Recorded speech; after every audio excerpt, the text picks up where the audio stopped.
Hey there, welcome back to Enter the Gungeon. My name's Suffer, this is Let's Suffer Together, and today we're going to do something I've been looking to do for a hell of a long time. Actually provide hints and tips for Enter the Gungeon. I've been playing Enter the Gungeon for over 2.5 years now, and last year I've been playing on Twitch for a solid year, pretty much every day, 6 hours a day.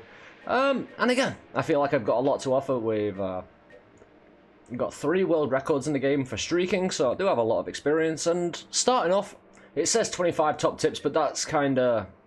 I'm not going to count them, like 1, 2, 3, here's number 1, here's number 2. It's going to come all together in a nice round run. We're going to do an entire 10-floor run, showing you every floor. I'm going to explain what I'm doing all the way along. And I hope you can get some benefit out of it. But first one is character choice. Of course, you may not have the gunslinger if you're starting out, the bullet, paradox, or robot, this cute little boy. But it's the starting 4 that we're looking at today. And my favourite is Hunter. You get a crossbow, you get a doggy who helps find... You have 5% per room. 5% chance per room that doggy will find you an armour, a key, half a heart. Marine's also a very good starting character. He's got quicker reload, quicker rate of fire, a nice weapon, 1 piece of armour and an ammo. Pilot is more of an experienced player. It has 2 active item slots and cheaper shops. Convict technically isn't bad. It's got good damage, but it's something you might want to miss out for a little while. I always go with Hunter starting out to improve my game. It's one character I've played the most out of. Screw your bottles, mate. Again, you want to have done the tutorial. And the second thing, before we even go into the game, you've got to ask yourself, what are you playing on, mouse and keyboard or controller? It really depends what you're comfortable with. I play on controller because this is a twin stick shooter. Movement is a highly important part of this game. Mouse and keyboard, you have better accuracy. You can pull off certain things with, say, remote bullets that you couldn't do on a controller. But being able to move in a full 360 degree, like subtle movements as well, I feel that's where controller edges out mouse and keyboard with. But find out what you're good at, mouse and keyboard or controller, or what you're comfortable with. Find out its strengths and weaknesses. Again, more with the weapon aiming, quick killing. Some of the best speedrunners of the game use mouse and keyboard. For that reason, you can kill very effectively, and movement isn't as important in speedrunning as it is for consistency in streaking. So I like to be able to move, make sure I stay alive, because in speedrunning, obviously, if you die, it's fair enough, you get another run at it. But if you die in a streak, your streak's over. And you've got dodge rolling as well. The next little thing you need to look at, dodge rolling, you can, for a slight period of time, you can't dodge roll while standing still, you have to be moving. Even a subtle movement, like even a slow movement, you can dodge roll. It gives you invulnerability frames for a certain amount of seconds while you're in the air dodge rolling. When you land, you are very vulnerable. I will talk more about this as we progress, but me and Puppers, we're going to have a little pat-pat in the old stairway here. And now we're going to get onto our run. Again, we're going to attempt to do a full run. We do run Mod the Gungeon just in case I have any hiccups. I can try and correct them very quickly, just for the sake of the video. Normally, I would do Hero Shrine this, but today I'm not going to do it, because it'll allow me to teach you more things easily or visually if I don't have 9 Curse. Curse is a mechanic in the game that gives you a harder set of enemies to deal with. Not different enemies, it makes the enemies red. You may have encountered it before, where you get those red enemies that look like they're on steroids of that red. They're so angry, won't calm down. But if you gather your courage and pray, you automatically receive 9 Curse. But we give Doggo a pat one more time, and we wait a sec because we've got one more thing to talk about. You've got to really know your loadout. Again, I've got a dog. It's likely he'll find a key in the first floor. About 50-50. I've got a crossbow, and I've got a rusty sidearm. It's not too bad. But one thing you want to consider, and now we go fighting because we're ready. Every enemy in the game has a certain amount of HP. It doesn't vary unless they are jammed, as I was talking about with that shrine. Cursed. Getting cursed with that shrine or any other curse mechanic in the game allows you to face harder enemies. They have 3 times the amount of health than regular enemies. They're essentially bastards. But one thing you'll learn throughout the game, as enemies have a certain amount of health, what about... I'll tell you about that in a sec. We want to save it, we don't want it to get hit by a bullet, which we successfully pulled off, I believe. Since enemies have stable health, what you want to do, and this will happen over a period of time. Bullet can take 3 shots. Regular Bullet can, he took 2, so 1 death. 1, 2, 3, and he's down. You'll want to keep a mental note. You won't want to count it out loud unless you're very new to the game. But that kind of thing, you will learn how to count bullets and shots that have hit, so you know when an enemy is going to die next.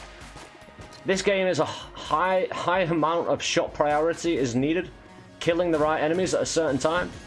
Now, I'm not running... The benefits of taking that Curse Shrine at the start, I get more money, I get more ammo. The enemies are harder, but I do get more money. And money is a very important part of this game, so I'm going to need to either get lucky with a 50 shell, because a lot of good things for the... To get to the secret floors, some of them require money, so we're going to have to discuss that as well. But again, knowing your loadout, knowing how many bullets with the loadout you currently have kills enemies, knowing how strong it is compared to other things, it's always a good thing when we encounter our first shop. Shops are the most important. Oh dear God. What a beautiful shop. Angry bullets. Again, I'm not going to go too much into specific items here. I'm going to talk in vague generalities. But we've got 2 keys in the shop. Every shop you find, you will have at least 1 key on sale. Even if you picked up a key beforehand, you will have at least 1 key. We've got very lucky here with 2 keys. Blanks are very important. We'll talk about them at the boss fight. And again, hearts are the way forward. We can't spend a heart right now, but if we can get this 25, because this would normally cost you about 60, 65 at this point in time, 65 shells. Your currency in the game, as you see in the top left-hand corner, next to the keys, it says 11. I can't currently buy anything. So we go on killing everything we see. Poppers, would you catch up, please? Now, let's have a pat-pat. Encourage that boy. Try and make him find some good stuff. 1, 2, 3, and he's down. 1, 2, oh, we need to reload. 3, 1, 2, 3, and they're down. You see what I mean? Counting. Now, pretty much in the first floor, you're kind of guaranteed to get a chest drop like this. And another thing to be aware of. In this game, if you do not pick up a weapon before the boss fight, you are guaranteed a weapon from the boss fight. Now, that might not be a problem when you're first starting out in the game. But as you progress and progress and progress, you're going to want to invest in items. Like, if I could, I would grab this immediately, because it will help me out, it will help my build. You build in to become the best possible character you can be, within the parameters of the game. So we get Potion of Lead Skin. That's a beautiful one, because I think that's unlocked automatically as part of the base game. You have a lot of unlocks in the game, and I would suggest also that you unlock as much as you can, because the game becomes a better, full-rounded, and more enjoyable game when everything's unlocked. Now, since we're not running high curse, I don't have to worry about a certain amount of things, like chests having fuses on them, so I have to make a split-second decision whether to open a chest or not. We aren't earning very much money. But the fireplace. We come to the fireplace. This is why water barrel protection is number 1. Unless you're a robot who has water straight away anyway, you want to make sure you save the water barrel. It can be very tricky, but again, the more you play, the more you learn how to protect these type of things. But just know, water barrel is number 1 waifu in the first floor. Put a wig on it, some lipstick, googly eyes, and you've got yourself a body pillow, my friends. But right. Let's just finish up this floor. 1, 2, 3, and he's down. 1, 2, oh, we've got 6 shots on this. For some reason, I thought I only had 5. And this is my most used weapon in the game, by the way. So it shows you how much I'm paying attention right now. I'm just paying attention to multiple things. And again, I play a lot of Hero Shrine. This is turbo mode, by the way, so if it looks a little bit quicker, that's the reason why. I can't play in slow mode anymore. Ah, the secret room. Enemies can reveal secret rooms, so if you let them shoot the wall for you, they can reveal it. Very handy to know if you only have a starting weapon, because an infinite ammo weapon cannot reveal a secret room. You must have a weapon that has essentially like a crossbow. It has a finite amount of ammo. We will go in there after the boss fight, but I'll tell you, when I hit the boss fight, I'll tell you exactly why I'm not doing it now. But Hunter is best buddy. Oh, doggy found me a heart. I don't need it. Ooh, this is very handy. This could be a bit of extra money. Again, money is very important because I'm not used to running non-hero shrine anymore. This base level game. Of course, we've got turbo, but without hero shrine, I don't have nearly as many cursed enemies. And cursed enemies give you more money, which is very nice. And then another thing you can do, if you're sick of the rat stealing your stuff, exit the room. Let him come at it. Scare him away. And then you can go into this room. Candles. Karen's candle business is, the stocks are rising. The business is doing well. But you notice I've been in this room and he hasn't stolen it. That only works if this corridor is a straight line. If it bends at any point, you can't do it. But we pick up the ammo and I think we do a candles. So many candles. But we do this. This is a shrine. You get many different shrines throughout the game. You want to take advantage of them and know exactly what they do. One of my recommendations is watch people on Twitch or read the wiki if you're not sure. One of the best ways to get better at this game is to watch people online or to understand the game as much as you can. I do. I have over 2,000 hours of experience in this game and I still watch people online. On Twitch, especially. Mainly because there's a great community of people who love the game. Always willing to talk about it. Including myself. Hint, hint. Alright, yeah, we're fine. I was wondering what we're doing there. Again, so confused. It's like 12:15 in the morning. But But key situations, money situations, these are all things you need. Resources, essentially. Things you need to understand in the game. To make sure everything comes together quite nicely. For you to progress. And you understand why I'll have revealed that fireplace. Whoa! Very nice. Hence, why you take the fight to get the reward. This game is very, very, very good at providing you a benefit, but the benefit comes at a cost. Usually, fighting better and fighting well limits that cost you have to pay for more stuff. We don't open this yet. What we want to do, well, we want to pick up a weapon before we go into the boss fight to try and get an item. To try and manipulate the game into thinking. We need items. Because items, for the more experienced player, are a godsend. The problem you have in the original mode, the non-hero shrine mode, I keep on referring to that. I should point it out again. That I run a mode a lot where I run at 9 curse. I get more ammo drops, I get more money. So I'm playing this mode that I'm kind of not used to anymore. So I have to really watch my money. Which means I can't buy as many keys, I can't buy as much as I want.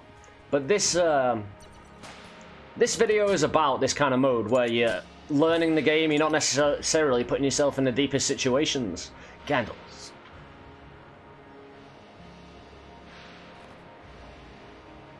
We need a good gun, or we at least need a gun. There's 2 keys in the shop. One of these chests, either the blue or the brown, here, one of them is a weapon, one of them is a gun. What am I about? One of them is a weapon, one of them is an item. I've got a 50-50 chance of finding the weapon. So instead of buying a key, I'm going to reveal this red. There is a mechanic in the game called Magnificence, which you will need to be semi-aware of. If you get generated in a room, either in the chest room or any other room, if you get a red or black chest, it adds Magnificence, which makes it harder to find magnificent items, red or black chest items, again. You will still find some, but you'll find them less. If this is a weapon, it's not, but it's Hungry Bullets, which gives us a tremendous advantage with high rate of fire weaponry. Because Hungry Bullets, you might... Yeah, the purple bullet there at the end. If that hits an enemy bullet, it makes it disappear. So, we still have the problem that we're going to get a weapon out of the boss fight, which it's not necessarily the biggest problem. Because I still need 2 keys to get to the secret room. Hence why I reveal the secret floor. And part of the master plan to get better at this game, you do need to do the secret floors. People come onto my Twitch account all the time while I'm streaming and ask, is this a clone run? It's like, no, I've just done all the secret floors. Anyway, for the boss fight, the one thing you need to know, use your blanks.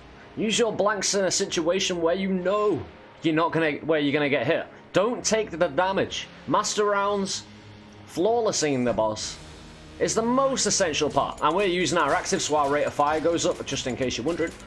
I'm not going to go too much into the bosses individually, because I'm going to do a separate video on that. Oh, we got hit! That lag? Talking about master rounds now. This kind of thing happens. I'll survive anyway. But yeah, master rounds are the most important things in the game. Having extra health You can't have a substitute for that, you know? Mainly because a lot of health will drop on the floor for you to heal, you know? If you can heal, you can get back to where you were. If you don't have the master rounds, you can't pick up the health again if you lose it. Or as much as. But what did we get? We got a gun. Yeah, that was pretty devastating. Again, this happens, Trigger Twins. Yeah. I'm not going to try and excuse myself too much. But we need a key. Oh, before we forget. Secret rooms. Again, they can be anywhere. This is a really random place for a secret room. But pay attention. In this shop, a secret room, because it comes down there and there into a flat spot, it can be there. In the top, if you have a small little nipple, not a big thing like this, but a little nipple at the top of the shop, it could be there. It could also be there because, again, the flat... I'll just go there. It can always be on the side here. You can fire in the shop roughly twice. Very close together. After that, he will get angry, double the prices. After that, he will shoot you. But it could be here because of this little flat spot here. If it's flat all the way across, it won't be there. But it could always be here. It can always be in the chest rooms. I've messed this up. Give me a sec. I need to find if I've destroyed everywhere else. Yeah, right. Because you have pots here and a pot there, right, that's bang in the middle. If there was a pot there and a pot there, there could be a secret room as long as the middle does not have debris there. So it technically could be there, but we've already found it, so we go reveal it with the blank. Me talking about master pro tips, and I didn't even use my blanks in the boss fight. So overconfidence, it's a slow and insidious killer, you know what I mean? Again, we'll survive. I am, hopefully, at least going to do that for this run. But we go to the oubliette again. You need 2 keys for the oubliette, hence why I didn't really want to buy keys, open these up before I open this up. And generally you want to open this up before the boss fight, but there are conditions. You can get an NPC after the boss fight, which can have an a key 47 or a Shellington key, meaning that you can have infinite keys. It happens very rarely, but the pros generally leave opening this up till the very last thing. Don't do that, really. Just open it up, get rid of the keys, make sure you can go there, make sure you learn the oubliette. We're going to save this money, because I'm not sure how much money we'll have left. For the rat key, we'll discuss that later. But always destroy chests you don't open, because you get benefits, you get resources. Which is always nice. Not that we need it, Doggy's already found me enough health. And we get junk as well, which gives you, when you first start out the game, a 5% chance of junking the Lord and Savior of the entire game. He is the protagonist, the true protagonist. But once he eventually changes into a 1% chance. And we move on. There's nothing else here. I would buy the key, but I don't need to. Not to show you what I'm showing you. But yeah, master rounds. If you do not take a hit in a boss fight, you get an extra heart container.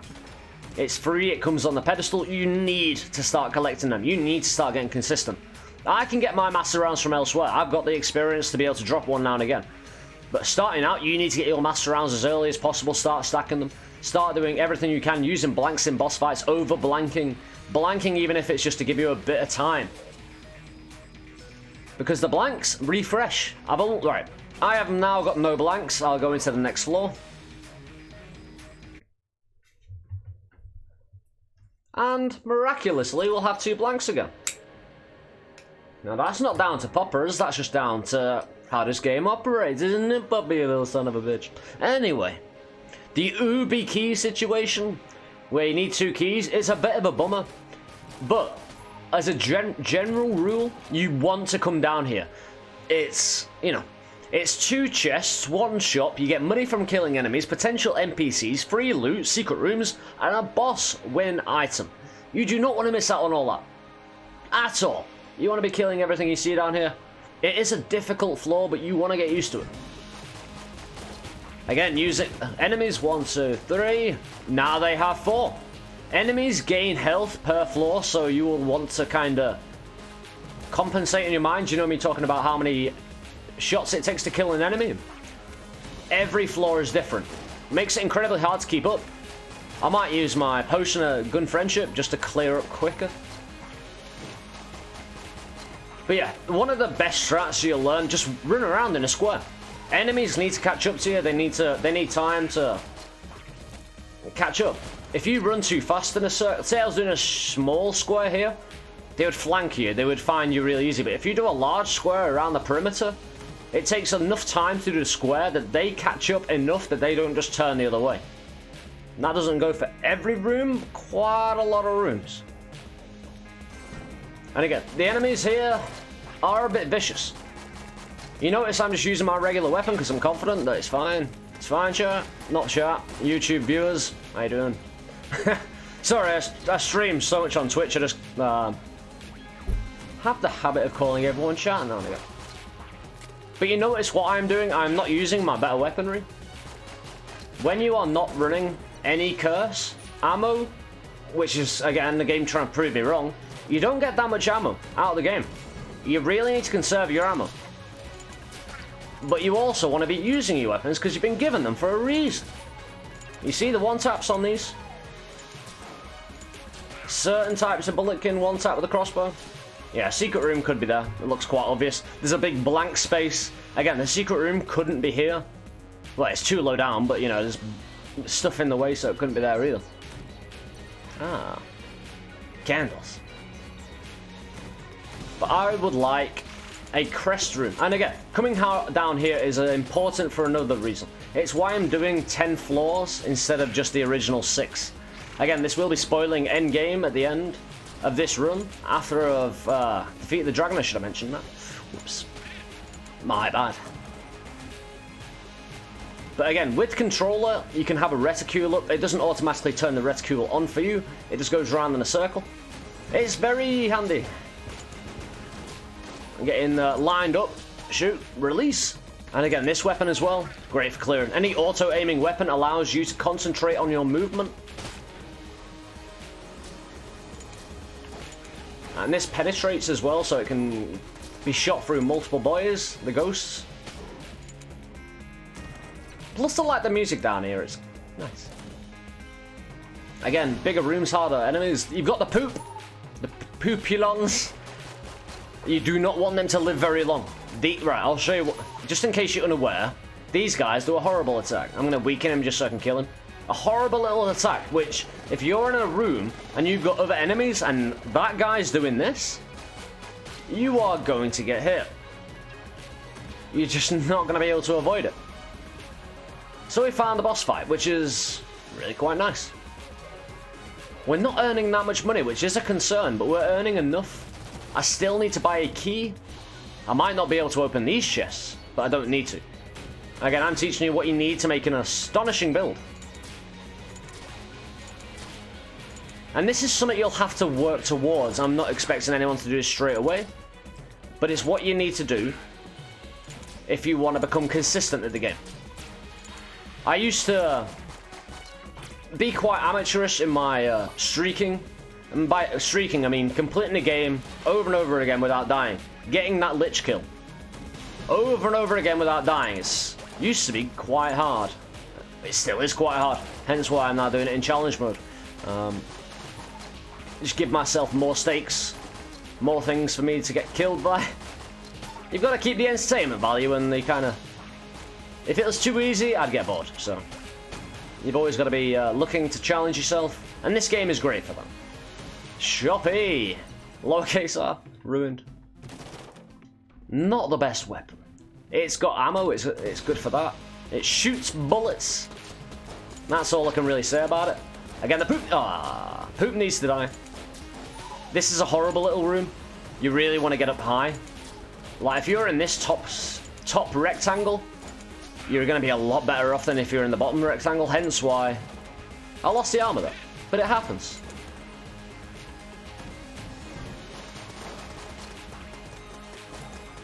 Yeah, dodge rolling, you see me dodge rolling quite a lot, but you'll also see me moving out of the way a lot as well. If you dodge roll, and I mentioned this right at the start, if you dodge roll out the way, you're very, very vulnerable. If you move out the way, you retain all your maneuverability. That's something you really need to work on. Like, it can be an instinctual thing to dodge roll. You need to learn over the course of your Gungeon career Is it better to move out of the way, or is it a dodge roll? It's something that I can't tell you which is which. Every situation is somewhat unique when it comes to having bullets thrown at you. That was a dodge roll. I got stuck in the barrel. I had no other recourse. If I moved forward, I was running into the bullets. So the only dodge roll was a panic dodge roll, kind of downwards to the side, diagonally, I suppose you'd call it. Yeah, let's clear up these boys. Again, I need to concern myself with ammo, since I'm used to having a lot more ammo in Hero Shrine mode. But overall, we're doing alright. Again, losing that master round, that was just, that was what it was. I'm not going to excuse myself. We do need a key. We can't spend that much money because we need 115 shells for the rat. We might as well just go boss fighting now. I'm not going to be able to pick up another weapon unless I find a secret room. The secret room in the oubliette is always tremendously hard to find. It's always in a really random place. It could be down here technically, but I really doubt it. Yeah. You see what I mean? Like this little downward stairs upwards and a flat spot at the bottom. You see it quite a lot, and there's not always a secret room there. I think it's the proximity of that, to be honest, making it impossible for a secret room, but I'd check anyway. And we've got the crest. The crest is highly important if you want to do another secret room. Again, something you need to be working towards for a more complete experience of the game. But we go and fight the blob. Blob is a pushover, really. I mean, you will, at some points, take mad damage. I'll show you a little trick while I'm here, because I think I'll be able to pull it off. I'm only shooting quicker because I've got Potion of Gun Friendship, which gives you a quicker reload, quicker rate of fire. But, because I have not picked up a weapon on this floor, I can trick the game into thinking I picked up a weapon this floor, and maybe we get an item out of the boss fight, which would be impossible normally because I haven't picked up a weapon. And I'm still not going to pick up a fresh weapon. But what I am going to do... Give me a second. We're going to throw the crossbow. It asserts dominance. Pick up my weapon. Because it's empty, the game thinks we picked up a new weapon for some reason. I don't know why it works, it just does. You see the hungry bullets chewing through the enemies sometimes? It's unimportant for what I'm talking about here, but... It is making it a very nice situation. Use the Potion of Gun Friendship. Speed this up a little bit. Give me an item. Prove me right. You see? I would not... A cart ring. I suppose it's very nice for demonstration purposes. We can just about afford a key to open... Hold on. We destroy the chests first, because I can't open them. There's no way I can open them. If I want to save enough money for the rat key. This is the problem. This is why I run Hero Shrine mode. So I can get more money, because jammed enemies drop more money, a significant amount. If I'm running this mode, beautiful. I might actually just save my money. Even though I've got a key, I've still got to open this for the crest. Now the crest is one piece of armor that if you lose, you cannot get back. And there is a place you need to put it. You may already know. Yeah, I'm not risking it. I do have a good weapon. No, we need the money. And we get a piece of junk. I normally would buy another key, and that's the thing. Keys, you should buy every key you see. Because chests are amazing. You get all your good stuff out of chests. But the problem is, in this type of situation where you're wanting to do a full run, you really need to conserve and be sensible about your resource intake. I could technically buy this. I could live with about 70 shells to get to the rat, to buy the rat key. But we shall see. The thing is, I need... And another tip. Again, decisions. No, we don't. We'll find stuff in the next floor. I need to protect my crest. I need to concentrate on that now. I only have one opportunity to get this to the Abbey. Get us to the Abbey, to demonstrate the Abbey today. But usually, keys are some of the most important things. They're good for chests, they're good for NPCs that are locked behind. The more keys you have, the more you're going to build your loadout. Hence why I run Hero Shrine as well. You get more keys, you get more money to buy keys. And you're still able to go to the rat. So, there is that. But in the regular mode, you're going to have to really watch your resources. Now, I need to really concentrate on not getting hit, which means just blankly firing into a direction, hoping stuff dies. I'm going to switch between my best weapon and then, right, one great tip. You generally, when you're protecting the crest, want to use your best weapon. But that doesn't, because you've only got a certain amount of ammo. You also want to be sensible about it. And I'll show you what I mean by that. Oh, we've got a bad lad in here. One of these guys, they're very rare. But when you're in a situation which you know you can handle with a pistol, save your ammo and your better weapons, you know? Make sure you're doing that, because ammo conservation is a huge part of this game when you don't have high curse. Even when you have high curse sometimes, it can be a huge part of it. But in this situation, it's not so bad. It's just bulletkin, and as long as I stay away from that sun, we're fine. Despite that, I'm just going to tickle him a little. What have we got down here? That's not bad. You can just run a circle around these guys. Not a problem. Oh, there's an extra dude, you see? Use bullets in the distance to your advantage by letting you know what is in the distance. Because you might not be able to see the boy, but I instantly knew it was that sun dude. Use terrain to your advantage. It's there for a reason. It can get in your way, but it can get in the enemy's way as well. Right. There is no accurate way to determine which way you need to go. You want to get the crest to the altar as quickly as possible. You want a direct line to it. But you don't really want to bump into a mini-boss, is what happened right now. This guy isn't so bad. We're just going to blast him with our friendship. We just stay away because... Oh, I might blank this. Yeah. Again, crest is more important than the next master round. Even though I do need the next master round. Give me some ammo. We've got a shop next though, and we have just made enough for the rat key. Oh, we got Healy ladies. And because we've got a map, we know where the Abbey is now. Or how to get to the Abbey. And we've got enough rooms that I'll be able to buy other stuff. Like oiled cylinder, which is amazing. From a base weapon and every other weapon. A key. I'm going to buy it now. Just get out of the way. Make sure I don't make any mistakes on this run. My ladies, these gals offer you a full heal. And I'm going to open this brown chest. Hope there's some good money in there, like a 50 shell. I doubt it's a mimic, but I always check. Ooh, we got a weapon. A weapon for this floor, meaning in the boss fight, we can now potentially get an item. But it's a great weapon for defense, this, although I'm going to use the rest of my skull splitter because it's more powerful. But now there's only one boy in the room. Oh, thank you, game, for proving me wrong. Like, again, don't be afraid if you know you're not going to get hit. Use your base weapon. Even if it's slower, preserving ammo is better than running out of ammo. Always. If you run out of ammo... Oh, and we get some more ammo anyway. I'm going to refill the skull splitter for the incoming boss fight. Grenade! Yeah, as you play the game as well, you will learn...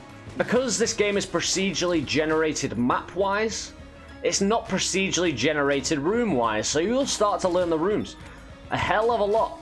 Like, the more you play it, the more you'll learn, the better you'll be. Because when you come into this room, say, you know a grenade is there. Instantly. Like, you just scan the room very quickly, and you know to come up away from the TNT barrel, and let the grenade just probably dodge roll and kill the other enemy. Candles. But again, the more you play, the more you'll learn the rooms, and the better you'll naturally become. Of course, you can listen and look and watch and ask questions. Watch other people. Get tips, get hints. It's a complex game. Especially with all the weapons, all the items. It takes a long time to learn. Again, even with 2,000 hours in the game, I forget things all the time. Not simple things, but some of the more in-depth things are easily forgotten. Like, all the time.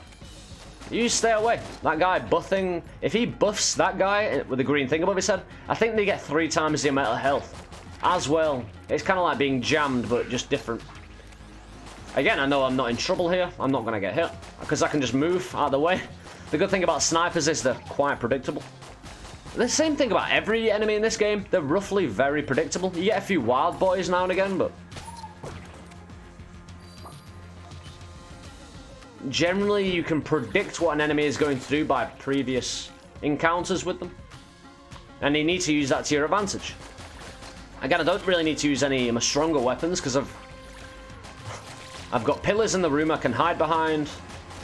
I can preserve my ammo for the harder boss fights, for the actual boss fights where you need master rounds. Because master rounds is so important, if you don't have your strongest weapon for the boss, you're not likely to profit off the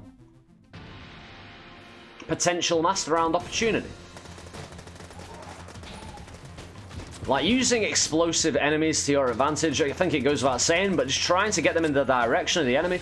Since you know if you kill a TNT, it explodes outwards away from you. If a TNT stops and procs itself to explode, it will come towards you. You can use both of those to your advantage as long as you know which one you're doing it with. Like, and the timing, again, it's just experience. It'll all come naturally eventually. But as long as you know that the explosions can take out entire columns of enemies, then you'll want to do that a bit more, won't you?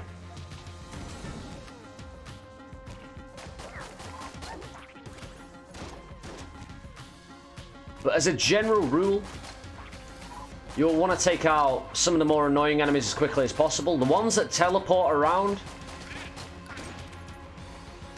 I was about to say, if I could get another one of those mages, I'd show you something. You can manipulate how they shoot just by moving, which is very handy. If you can see them charging up, move in one direction, and when they're just about to shoot, move in another direction. Your movement is so important, hence why at the very start of this video I was talking about controller usage. And how important it is, you know?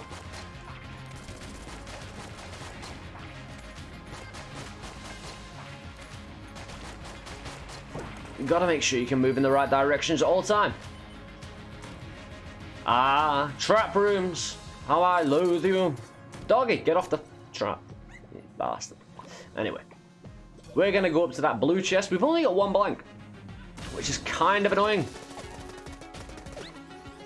But normally when people say, oh, is this a clone run? They try and directly correlate how much health you've got and armor and blanks and resources to if it's a clone run or not. Generally not your actual loadout, because my loadout's not the best at the minute. I mean, I've got 2 items, which is, if I did not go oubliette, I wouldn't have. Like, I wouldn't have Cartographer's Ring, I wouldn't have that 50% chance of revealing the entire map. But you see, I'm just using my regular weapons to clear up. Once you've got the confidence, you'll be able to save the ammo you once weren't able to save. Of course, this allows you to clear up quicker and more effectively. You need to know, and this is very important, which enemies you can and can't bully, how you can manipulate the enemies into doing what you want them to do. Certain enemies just have none of that. They will not really be best pleased by your actions in that regard. I don't have money for an oiled cylinder. I might after the fight. I'm not going to be able to empty a weapon during this. So I can't throw a weapon like last time because I'll just be wasting too much resources. I might go and commit for the master round. Buy a blank. It is important. Even people who play this game every day still need to use blanks in boss fights.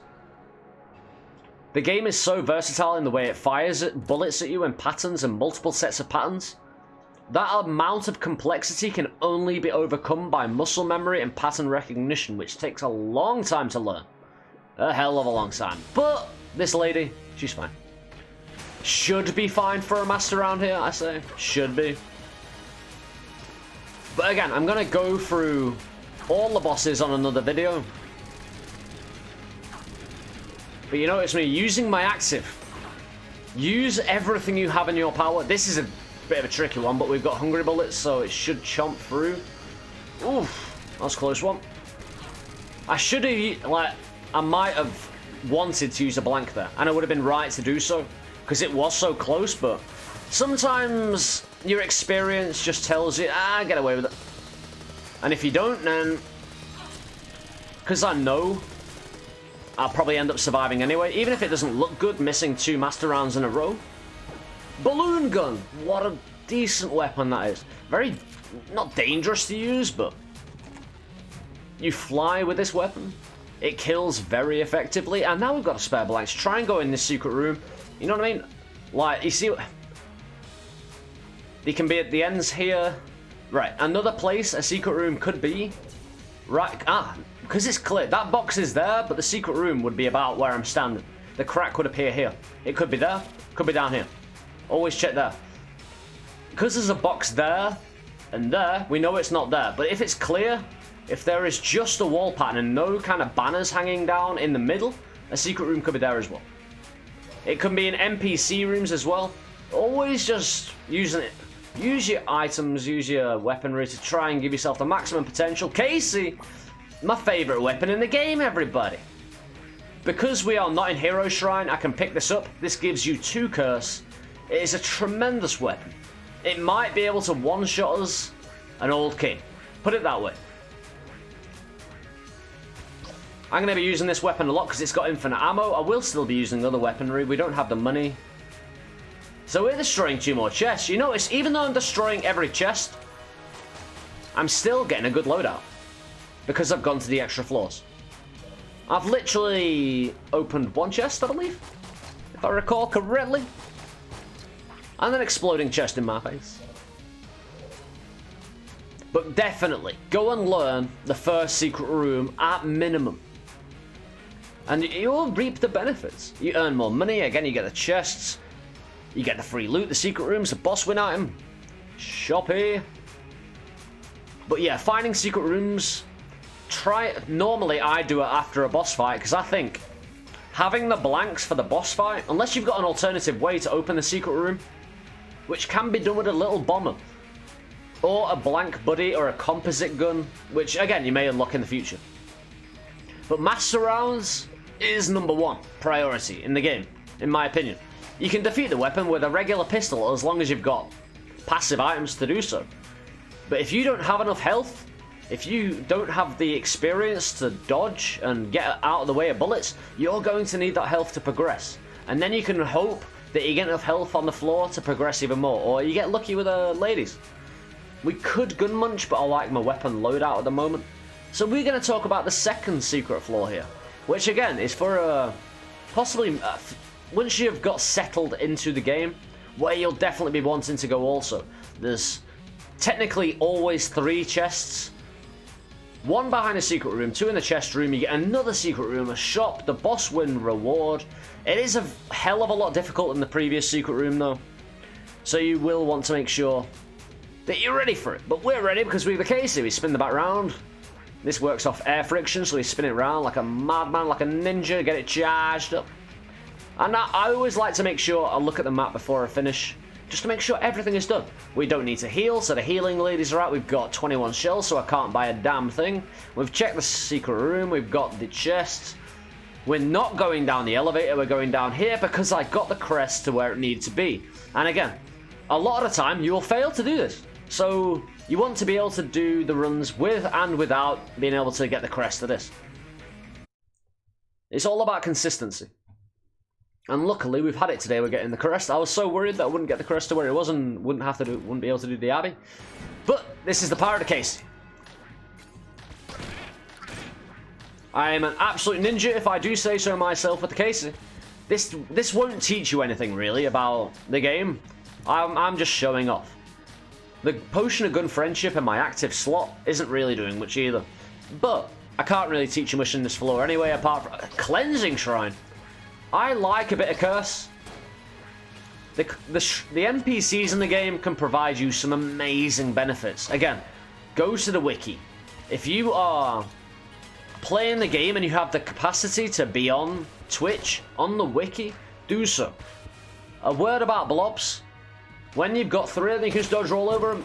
Key economy is beautiful again. But this will reset my curse down to 0 for 5 coins per curse. I'm currently at 2 curse, so it costs 10. But I like a bit of curse. Right, these are cursed enemies, the ones I was talking about before. If you're unaware, they have 3 times the amount of health. They shoot faster, they walk faster. They're all round bastards. But you do get benefit, you get money from them. And that's about it. But luckily, this weapon is so powerful, it doesn't matter how much health an enemy has, they generally die in one shot. I think Casey might be unlocked straight away in the base game without actually unlocking any of the items or weapons. I think. Don't hold me to that though. So again, like, if you get good with a Casey, it's one of the most versatile, one of the most powerful weapons in the game if you can utilize it correctly. Oh, I'll show you about these guys as well. you can manipulate their shots. It's what I wanted to show you before. It's kind of a concept in a way. Right. If you can do this to an enemy, he's charging, he's going to shoot up, I move back down. It's about manipulating their shots. Like, if he thinks I'm about to walk down, he'll shoot downwards. Shoot me again. If I'm going up, he'll shoot upwards, like, too far away. If I'm stood still, he'll shoot directly at me. But you can bait them. Go up and then rapidly move down when he's fired. So you give yourself the clearest amount of room possible to deal with the bad lad. But you see what I mean about power? But yeah, like I was saying, this Casey, my weapon usage at the moment shouldn't really teach you much apart from the inherent power of a Casey. Bob and weave, you notice I just weaved out of the way instead of actually dodge rolling over it. That's the kind of thing you need to be doing. But I'm not going to go in this... I was about to say, it doesn't really matter. What I'm used to doing... Oh, it's a mimic. Yeah, if you have dog and he balks, have an escape route ready. Although I'm going the other way, because I can force this guy to charge at me like that. If I am in here, he won't necessarily charge me straight away. He'll move back and forth. If I am out of bounds, he'll charge me. So I can use that to my advantage. And I get a proton backpack, which is a weapon. Which means if we go into the boss fight, we have a potential to get an item, which is always very pleasing to me. Because again, I live for items. I can generally run the Gungeon with most weaponry and be alright. Even the starting weapon you can get away with. Sometimes, if your loadout for your passives and actives is good enough. And luckily, with the Casey, it's going to give me more money as well, because I'm going to get more jammed enemies. In the Abbey, you will face jammed enemies regardless, even if your curse is at 0. This is a partial, because my machine pistol is half done. Refill it to full. Surgma, my lady vampire. We can get as much money as we want. Nail gun. If I had the oiled cylinder, you remember in the last floor, I got offered the oiled cylinder. I think that would synergize into a really beefy nail gun. Although I might just get it anyway. But I can sacrifice health here, which I'm going to do for cash money. Which is very important, because if I have health on the floor, which I don't at the moment, so I'm going to do it. I'm only going to do it once. I can't afford it, so we're going to do it again because I want an extra blank. Tap, tap, tap, tap, tap. But again, stacking blanks, right. If I have 3 blanks and I don't use them and go to the next floor, I will still have three blanks. It won't revert to 2. If you have an amulet or any item that provides you with an extra blank, again, that is just really good because you then get 3 blanks every floor. If you have 2 amulets, 4 blanks every floor. And you can stack them. Meaning, there's many ways to make your blanks go a lot further. If you don't feel like you need to use blanks to get the master round in the boss fight, stacking them is a great way to progress in the later floors.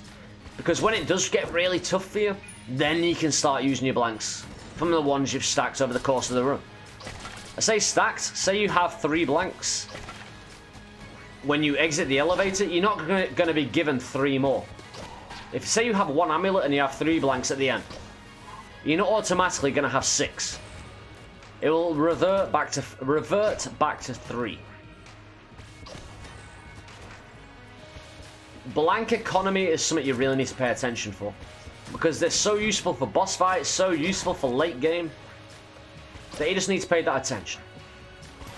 Knowing when to back away and get away from enemies, like I know he's charging up, I know he's a bad lad and he's going to attack me directly. Time to get away, time to kill that poop immediately. These boys, again, they're just potato. I know what they're going to do when they die. They're going to pop. And when something pops, you want to be behind cover, generally. Or you want to be as... Distance is your friend. Like knowing if you can go in close or you have to remain quite far away from an enemy is hugely important. You want to pay very close attention to each individual enemy and what they can do. Because I can't get close to this dude. I could dodge roll onto the platform, which I will do now because he's allowed me time to do so. But when I came into the room, I hesitated a little because I knew I didn't really have time. I wanted to hesitate to stay in this safe space because I know one spider isn't going to be able to attack me around the corner. this kind of thinking, you know, just a tactical thinking, it might seem a little much for a casual player, but it's what the game demands of you. And the reason I love this weapon so much, it allows me to conserve all my other ammo. If you get good at the Casey, you will literally just have all your other weapons full. Apart from the Skull Splitter, but you just ignore that little boy. Which I can refill now. So as you go around the gungeon getting ammo drops, you'll be able to refill everything. And then I can use all these at will. But for room clearing, if I'm using the Casey, none of my weapons are getting used. Which is great, because I can just run with Casey all the time. Yeah, we don't really need that ammo, so I'm just going to get rid of it. These boys! If you do happen to use Casey, though, like you see a reticule, if you're on controller anyway, get within that reticule distance and then swipe, and then you will roughly be in the distance to hit them. Just like that, you know, you've got that amount of distance. You can hit through a wall, but only sometimes. If they're close enough, the wall's not thick enough, you're fine. And you can reflect bullets and enemies into other enemies. It's generally great. There is 2 secret rooms in the Abbey. You want to make sure you want to find them both. But again, make sure you're not compromising your boss fight by utilizing your resources too early. There should be a secret room here and there. Generally in the Abbey, they're very easy to find, although they can be tricky. It could be in this room, for instance. It could be in this, all around the side here. It could be there. It could be there, up on the side. It could be around the side here. Could be all the way up there. Could be in the NPC room. Could be all the way around here. Can't be in the starting room, by the way. But again, generally, they're very easy to find. Right. I'm going to try and show you something that if you have a Casey, you can try and pull off as well. This is my #1 top tip if you want to have an easy time and love the Casey, as I love it. Right. What I need to do, I need to hit the Chancellor on the right-hand side once. Make sure this is reloaded. Oh, doggy, get him a good pat because he's about to see some shit. Right, reload it. It's fine. It's ready to use. In fact, I might... No. I'm going to use my regular rusty sidearm. On controller, you can have a secondary weapon, you know, switching on the Y button. But I'll show you something right now. He's not jammed. Right, that's fine. Oh, he's bobbing and weaving. Oh, the one shot, baby. He bobbed and weaved to me, though. You see that? He went... He danced towards me, going... He normally comes at you in a straight line, which makes it a hell of a lot easier to do. But this guy, he got tricky. I love to see it, but as long as you don't blank, you won't kill him. As long as you don't hit him with any other weapon, you won't kill him. If you get tapped by the enemy, though, and you've got armor, he will die, because the blank kills him. Any extra damage kills him once you've aggravated him. But if you Casey that boy, you have to be within a certain amount of distance. Like, about that, say he's still alive there and charging at you, probably about there. Like where your reticule is, swing, aim the swing into the king. He will fly into the king and get a one shot, and then you can sit on the throne and admire your work with the Casey. It's beautiful indeed, but now we can go collect our spoils, because our key economy has gotten amazing. We saved all our blanks. We've got Brother Allburn right there. Turtle problem. Again, I'm running 100% save file, so you may be seeing stuff that you haven't unlocked yet. And we can sug for quite a bit of money here. If you'll excuse me a second, I'm gonna get a room with this gorgeous lady. Doggy and Turtle just watching on in dismay. But because I'm comfortable, I can just... Oh, we did... Oh, no. I thought we got the nailed it synergy. Careful iteration, though. Right. The synergies are some of the most powerful things in the game. Because I have the nail gun now, my Casey throws nails out. And because we're going to the rat, you need to think in the future, especially if you're going to do stuff like the rat, the abbey, the oubliette, the secret floors, essentially. And boss fights, and future boss fights, future master rounds. You need to think with portals, essentially. I'm buying 2 blanks now because I need 2 blanks to get into the rat room. And then I want 2 blanks for the boss fight, minimum. And I'm comfortable to pretty much suck all the way down to half a health here. Because I know I can get it back. I've got the skills to pay the bills, to get my health back. If I die, I'm going to be so embarrassed. Although you'll never see it. Because I'll just start the video afresh. Them strats. Yeah, another secret room here as well. Although that's annoying. One thing you can do, although I can't do it to myself at the moment, I could set myself on fire to use my blank.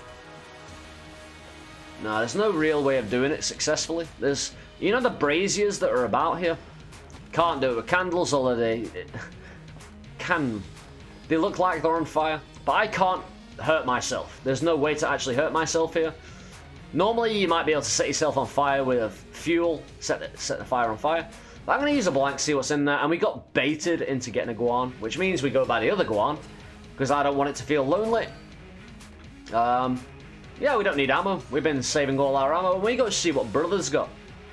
You see what I mean about extra floor resources, though? Like an NPC, a shop with an NPC, a secret room, a chest room, a secret room. All the money from all the enemies I killed. If you've got a Casey, potential to one-shot. It's a beautiful thing. You will, you will probably lose armor fighting your way through here. But the key is, every floor I'm talking about, and one of the main tips of today, what you need to do in this game, you need to get into a position where every time you run a floor, you're coming out with even a slight bit more resource than when you left. Generally, that's the position you want to be in. Generally. You won't always, and it won't always end your run if you don't do so. Really, it must be so. And it gives us hot lead. You see, this boy, this is why you want to be doing this kind of stuff. Get equipped with H. The Mega Hand is one of the best weapons in the game. It's now very versatile. It shoots. When you have certain weapons, it shoots synergies. Although the base gun is very good to begin with, you want to be utilizing certain things about it. If you want to. You don't have to because the weapon's so strong anyway. I'll show you what I mean. We're not done with the Casey by any stretch of the imagination. We're going to march along because it's already been 53 minutes. But a very good 53 minutes of learning. Again, reminding myself of this stuff as well because it's easy to get complacent. But we need to find the rat room. Keyboy! We have Devolver bullets as well, which in the newest update, yeah, the key guys, they only start to run away from you and start their countdown timer once that you have seen them in the picture. Once you've seen them in your screen, they will start running away from you. Now, it's a decision. Some of it is bait, some of it will be very profitable, but it's up to you whether you chase it or not. I generally would, because keys, again, are some of the best things about the game. Right, in a room like this, you've got a sentry gun. Always run. Right, when it's on that side, you want to be this side and start running counter the same direction. You don't want to run faster than it, you don't want to run slower than it, but always be on the opposite side, running with the grain, not against the grain. If you run against the grain in an opposite direction, you will suffer the consequences, unfortunately. Right, the synergy isn't as strong with the fire. Kind of things you want to be learning. Turtles, every time I clear a room, I gain an extra turtle. They do tremendous contact damage.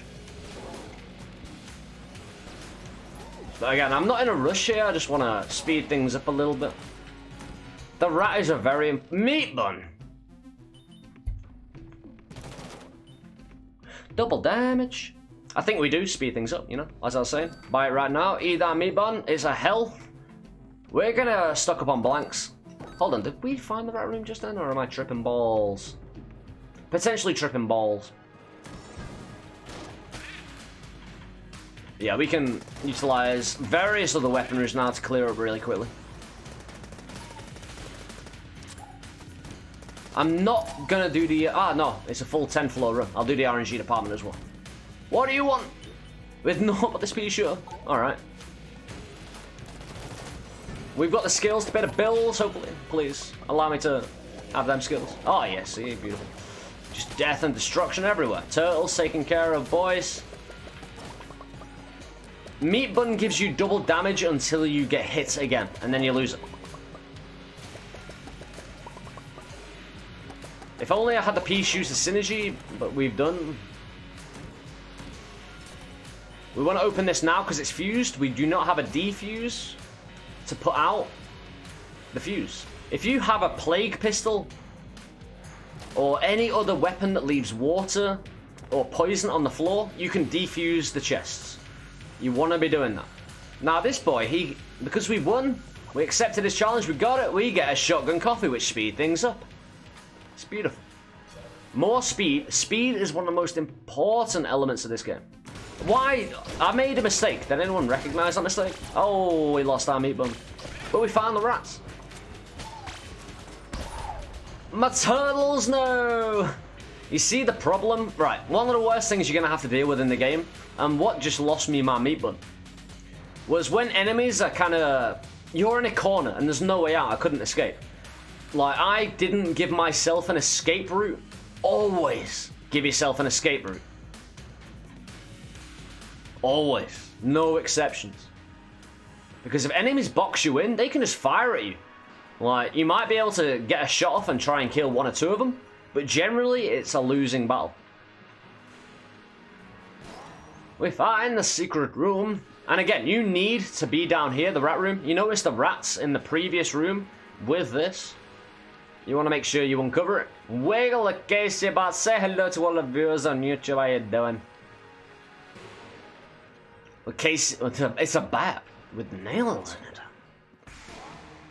But you need 2 blanks to come down here, or you can chuck yourself in a pit. You lose an armor, but it does blank. And then you blank through here. If you have the little bomber, you can do that as well.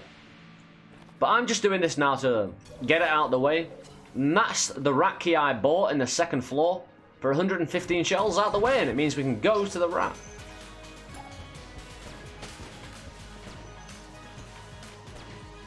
Hey.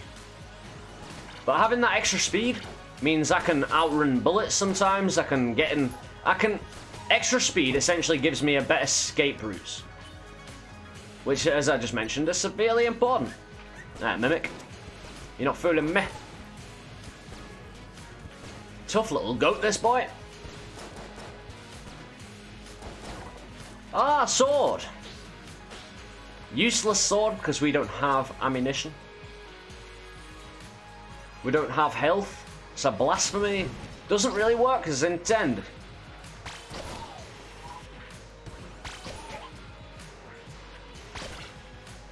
I wish I had table tech. Always love a bit of table tech in my life. Whoa. Yeah, you can reflect bullets with the Casey. If you hit a bullet, it will reflect it back into the enemy if you aim correctly. But this is more around efficient weapon. Something that's easier to use. Charge weapons aren't generally the easiest to get by with. But something like the Mega Hand, which just you have confidence in the Mega Hand. You know what I mean? It instills you a great and glorious potential that hopefully you can utilize until the end of time. Right, we're going to go into a boss fight. There's not much we really need to do apart from buy resources now, because we've got the extra cash and we're about to go to the rat where there are no shops. We can spend money. I would Casey this boy depending who it is, but I think we get to start off with Balloon Gun. Ah, Balloon Gun again. We have extra speed against the tank. The tank's weakness is your speed. If you have great speed, you can generally outrun it quite easily. You will need to be dodge rolling at certain points, but generally just trying to keep it at distance, lay traps for it in a way. Bob and weave, kill the ad. If he creates boys, kill it. Straight away, kill it with fire.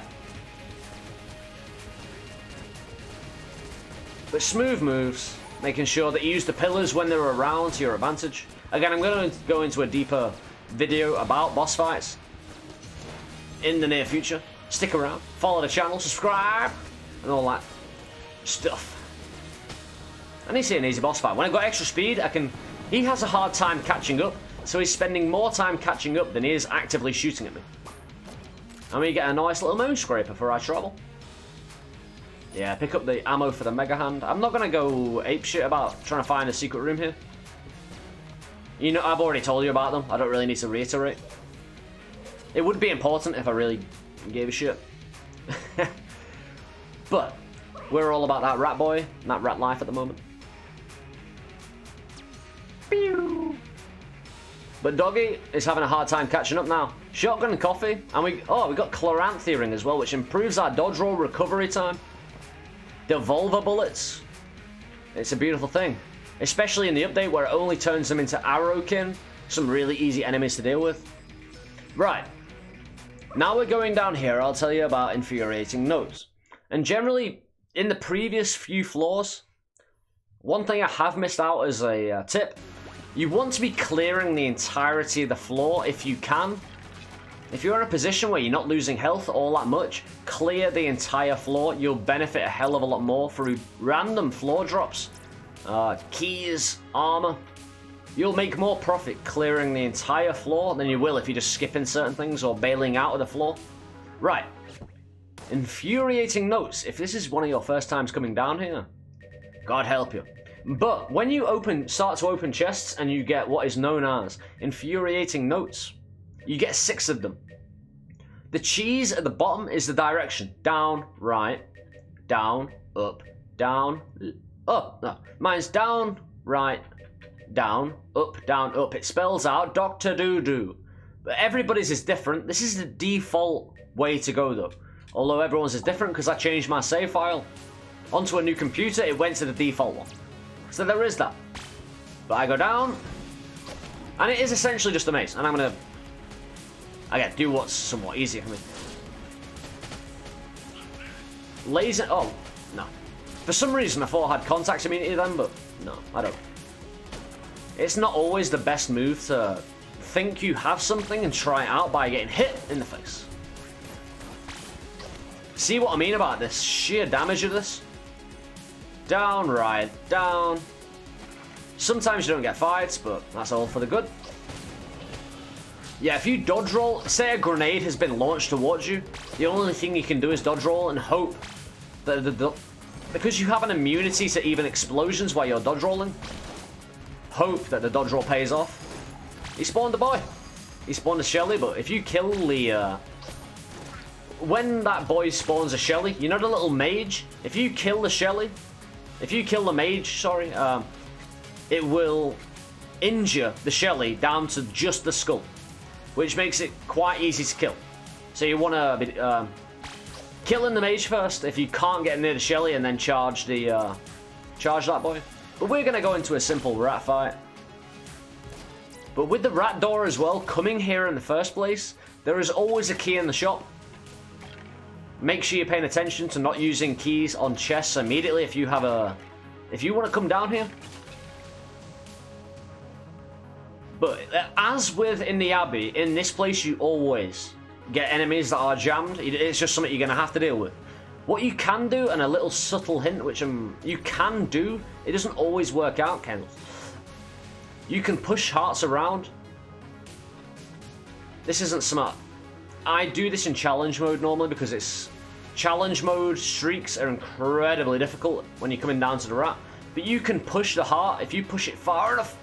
Get in there. Yeah, that should be far enough in there that if I needed to heal afterward, the actual visual heart disappears, but it is still there. But we've got first rat. Rat boy, he's a small target. He's got wiggly legs. Luckily, I've got the Casey. But you want to stick, right? You see me here. I am here. Well, for the first part, I'd recommend going here. Dodge rolling, advancing, dodge rolling, advancing. Slowing down time while you're changing weapon can give you a perspective of what he's going to do. Right, you see the whip there? It started at the bottom left and then continued to the left-hand side. This is why you want to be stood on this side at all times. For 2 attacks, that is this one. When he does that, exactly the same thing as the whip. Always try and stay on the bottom right-hand side, apart from this attack. That's my opinion. And slow down time if you need to, but that can compromise you in certain situations. Oh, he got me. Which, you can do this. Oh, he died. Yeah, with the Casey, with the nails, he bleeds. He bleeds health after I've killed him. I want to sit on my throne. But the Casey is not the weapon we need to use right now for this next phase. But if you're successful, right, the whip starts here. If he's, he can technically start the whip anywhere. He could be stood here for God's sake, so it's really hard to be here as well. But generally he's going to be somewhere around this kind of place, you know? So you always want to be in the kind of, say the rat is there. You want to be about here at some distance, moving in and out depending on the attack. Because two of his attacks spiral around. Like to the right, left, sorry. Start spiraling around to the left. And with the whip, he gives you so little time to actually think about what he's doing. He just does it. He doesn't telegraph. But we go into the second phase of the rat, which is a little bit easier, to be honest. Once you learn the patterns of the attacks and you get a good flow in certain portions of it, you're fine. But you generally, again, this is the intimidating attack. Enemies, and I'll be talking about this in the fourth floor as well. Enemies are intimidating. That's what they get off on. That's how they get by and kill you. Some of the attacks are generally really not that bad. It's not even that you have experience in it, it's just that you are intimidated by it. And may or may not have the actual experience in the first place to deal with that kind of thing. But understanding your loadout, understanding what weapons you have for what situation. You see I pulled out the Moonscraper then because the Mega Hand just wouldn't deal with those doggies in a traditionally easy way. So I pulled out my Moonscraper, did a bit of that, and we solved the problem. All your items and weapons are problem-solving tools you need to utilize to kick some ass. Say you have hazmat suits, say you cannot be set on fire, you can just run in the fire, you know? That frees up your movement. This guy is a great believer in restricting your movement. It's what he does professionally, this second phase of the rat. He sets the floor on fire, he sets dogs on you, he does something like this, so you have to kind of square it. There is another way of doing this, which I might show you if he does it again. But this one, you just want to take a wide berth. Again, watch how I'm avoiding the actual patterns as well. There are different ways of doing it, but the ones I'm doing are the most comfortable ways I have found personally to actually get away with them consistently. Again, always pay attention to your person, your boy, your character. What you should be doing, you should be looking at your character about 80 to 90% of the time. Your eyes should be on your character alone. Like, you should kind of use your peripherals to notice bullets around you and notice where enemies are. But if you're not looking at your character, you're going to be running into bullets. You're going to be... The enemies will take advantage of you because they know exactly what you're doing. And we get a nice kill. And then we go into the third phase. I can't really offer much advice for this apart from this can give you tremendous loot. What you need to do, you need to be patient. You need to learn the timings. Certain attacks cannot be parried. You need to attack him and counter him. And I'll try and point that out. But you want to go left, right, left, right, left, right, left. And then he blocks. He does that. He kind of gets cocky. That allows you to get a super. When he flashes yellow, you hit him. And you will get a little thing in the top left-hand corner. But you generally want to block everything else and just be patient until he does that again. You can just press forward for the first phase. Come on, do it, my friend. He's being cheeky. You can duck like that, and you can counter that. It's just a very tight window to counter. There he is. You see the yellow get him. Back and forth, left, right on punching him. You can duck and punch. And we'll do that, and then we press X on the Xbox controller to counter properly. Use that counter. We've got a box. We'll probably utilize the box a little bit later. But left, right, left, right, left, right, you know, until he blocks. On that attack, I always wait for the second one. I'm going to let him eat some cheese. But you want to block forward. Block forward when he does the tail whip. You need to duck this. You need to duck it. Eat the cheese. We got time. But when it does something like this, you want to wait to the second one. The second yellow flash is easier to actually get the counter. We knock him out. Block! Because of the Casey. He's got my Casey. And you want to stretch back and forth. Flex on that fool. You can hit the... you can dodge out the way, or you can duck that one. Let him eat the cheese. We've got 34 seconds. We're fine. That is a very tight window to counter that, but you need to hit this one. This one you need to get the counter, or she hits you. Not for much health, but you need to hit this one again. And generally, we did it quite successfully. So we knock him out, get all 5 keys. If you want 6 keys, you need to knock him out with 3 counters on each 3 of the phases of this third fight. And we get a lot of armor, we get a bloop. See you later, my friend. And we get a Bax, a Freezy gun, a Tangler gun, a Snowbally gun, 2 Guans, and the 3 keys. You see all the health on the ground? If I was a smoker, we'd be so cool right now. So cool right now. But there's no mimics because Dog would have balked, so we can just safely open these. And this is the primary loot that you will really want to obtain. The great thing about this loot will help you actually build your character's power. If in the right situations, you'll be able to make an amazing loadout, especially with something like the cheese wheel. Having an invulnerability active, and it's something you won't use until you've got a very good feeling of the game. Something called Lament Configurum, where it's a veteran use item which it gives you items by fighting enemies on a floor. If you press the active Lament Configurum, veteran enemies will spawn around you, you will have to fight them, but you may get a drop of a really nice weapon. It will be cursed, but that's the price you pay, baby. You know what, at the very start, I was talking about the price you pay for success in this game. The game is always trying to make you work hard to actually get the good items, and I think that's great game development. And one little tip before I bugger off. I need 2 keys here to get in. If I feed this guy, say, 4 Guans, I can feed him anything. I can feed him guns, I can feed him items, actives. But if you talk to this boy all the way through, I won't be able to do it because I don't have the key. On your face, really, it's nice, seems to tragedy. But you can knock this boy around. And if I was to unlock that and shoot him up here, he would go and be eaten. So it's a free item to feed him to. It's very handy. But I've got the cheese boots, which allows me to hover above pits for about 3 to 5 seconds. I've got the cheese wheel, which is an active, partially eating cheese. I don't pick up the cheese gun, although you may want to do so. It is a very, very powerful weapon, and I became the rat. It's a very, very, very powerful weapon. It's got a huge clip. It's too boring for my tastes, though. It's like a freezing weapon. It essentially cheeses the enemy.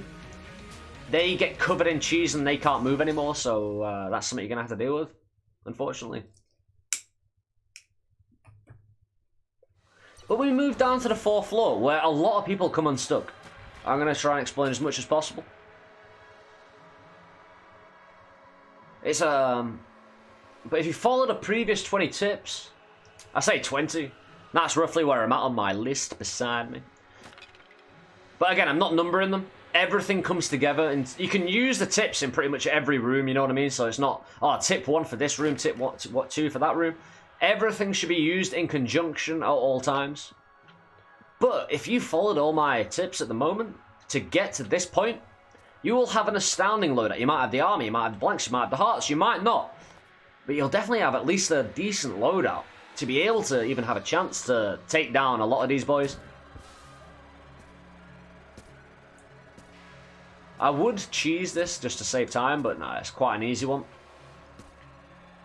Again, half the game's difficulty is bullet recognition, knowing what's coming at you at what time, and dealing with it appropriately with the correct weaponry. For your loadout, you need to assess your loadout pretty much every floor you go down, making sure you know exactly what you've got, what you're going to be doing, how you're going to be killing things. Bloop.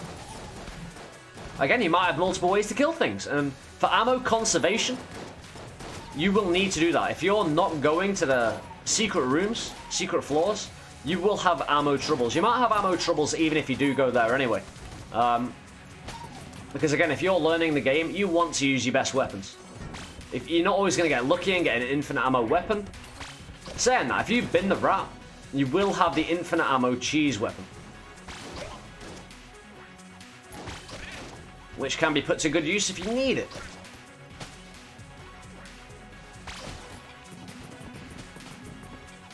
Another thing, again, the weapons are so important.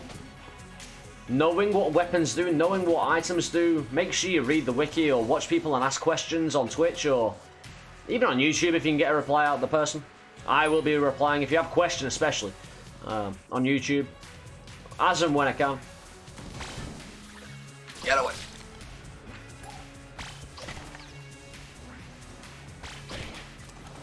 You can literally dance with this weapon, but knowing what a weapon can and can't do is more important than, I'd say, anything else, apart from surviving.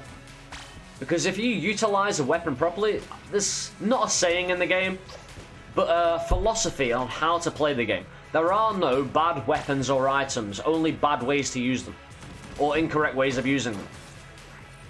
Most weapons in the game have a function, like snowballing, for freezing, for incapacitating enemies that can be incapacitated, for slowing enemies down, for escape route, to allow you time to maneuver.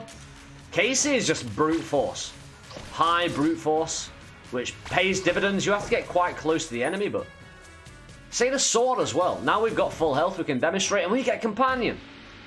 I give up a heart for a companion, and we get Shelly Shelly. The boy is back in town, he's here with us on our adventure. Because I have an overflow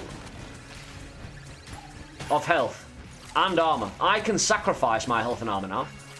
But the sword, if you're in trouble, you know, you can slash away. Again, a lot of these things you'll need to unlock over a period of time. But you generally want to work towards that. Go on the wiki. Like, if you have enough homogeneity credits, buy everything from the breach. If you've done all that, find out what you're missing. Find out how to unlock certain things. That is hugely important.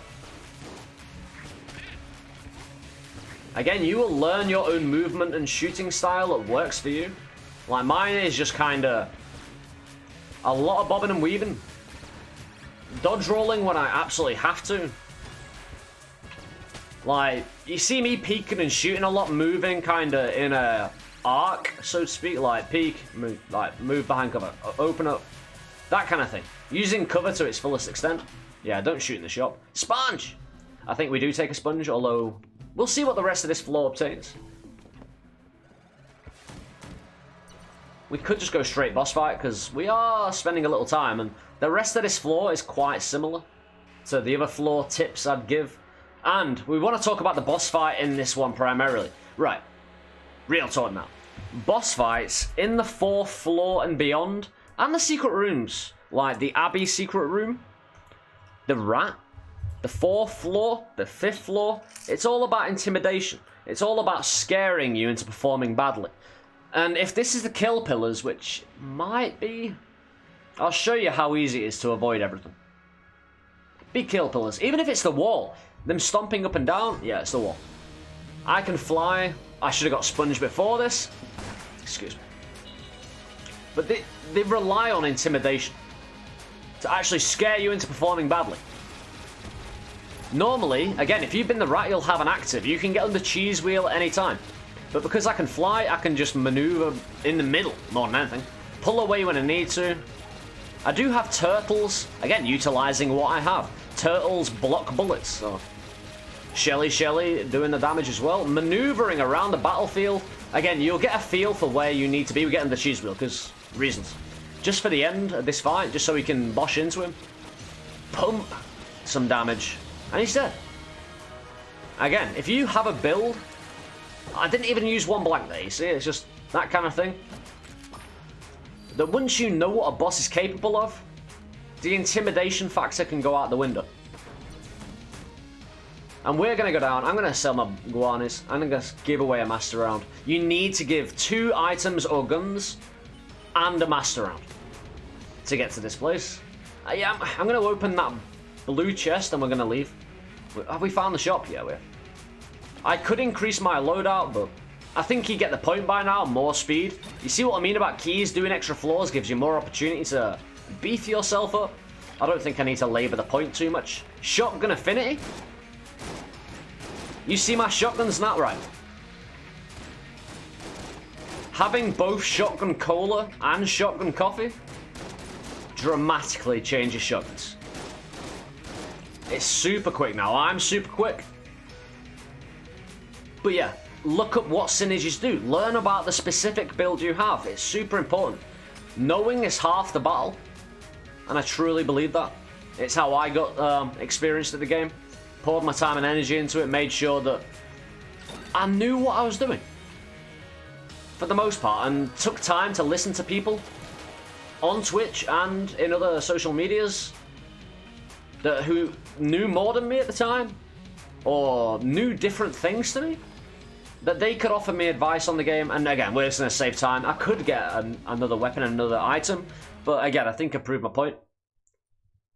In that regard, the intimidation, the kill pillars are probably the worst for intimidation early on.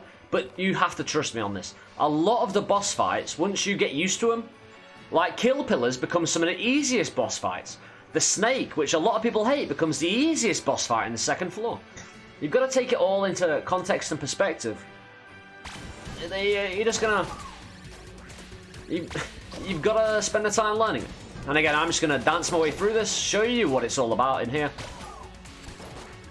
This isn't a large floor. There is no shop. There is no point coming... I'm showing you this because I want to show you how little you get out of this floor. Right, consider this. I've given 2 items. Yeah, they were guans, but still I've given 2 items. And I've given an entire heart container to come down here. Keep that into account and see how much I get back out of it. Watch you give me a rainbow chest now. I don't want to ruin it for you if you haven't been down here before, but generally this is the most skippable secret floor. And I wanted to come down here just to show you why. The boss fight is actually pretty tricky. And again, you're always going to get hit and runs, but these guys generally have a habit of being able to hit you a lot easier because this is from the new update. This is the least experienced... This is the least experienced floor for everybody. Literally everybody who plays the game, this is the least amount of experience in the entire world, you know?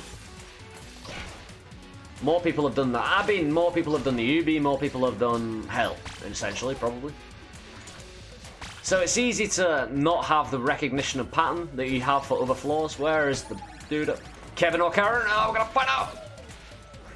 I didn't actually get that. Who was it? Can you leave a comment? If you caught who that was, I'll be more than pleased.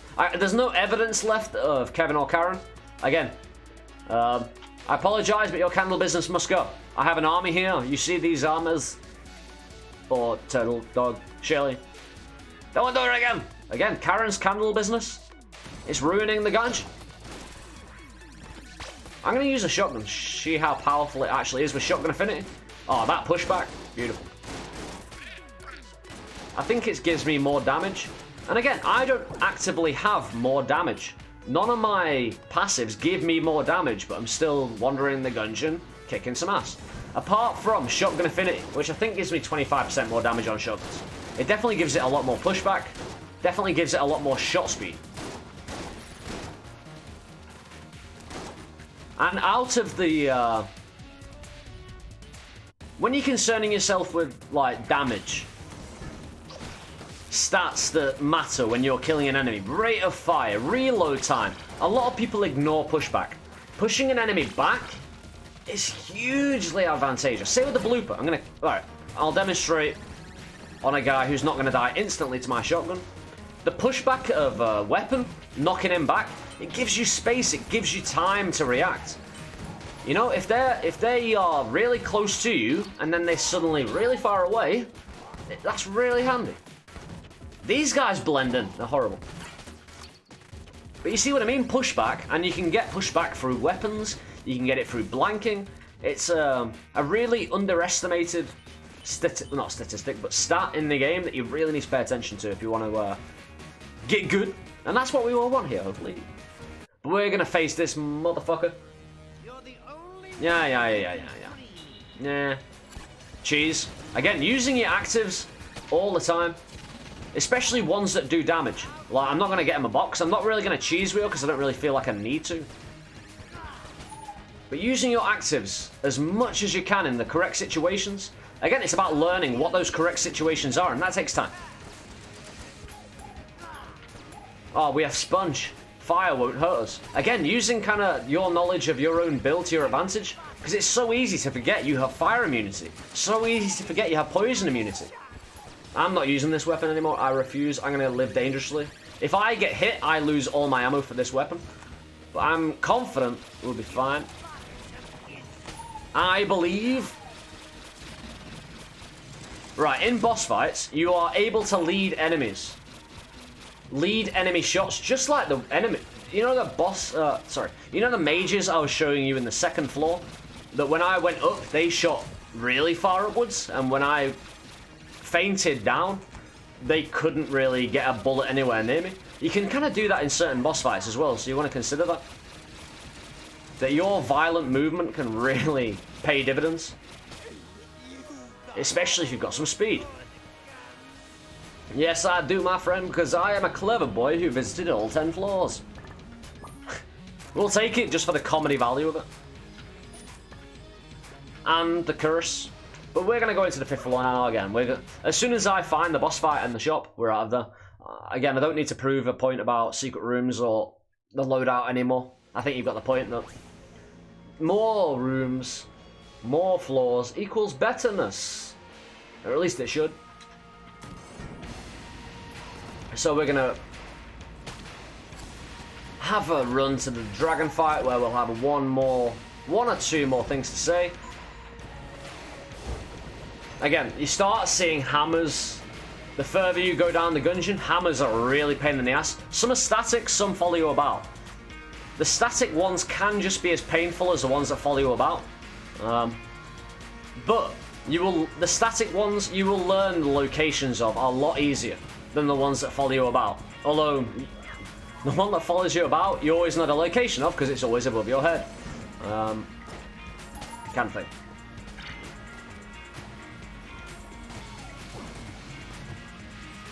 Hey, we get a really crappy weapon. Thank you, game. But the more you play, again, it's intimidation value the game relies on by throwing you patterns you haven't seen before, enemies you haven't seen before. Again, time, patience, you'll get used to this. We're going to try and find the shop very quickly. I'm not in a rush, I'm just, we're getting to the arse end of this now. Shelly coming along with us, kicking some ass.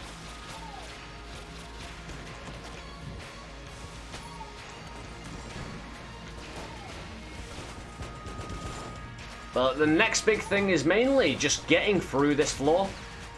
Now, if I was having ammo conservation trouble, what you do is, and I mentioned this near the start, you revert back.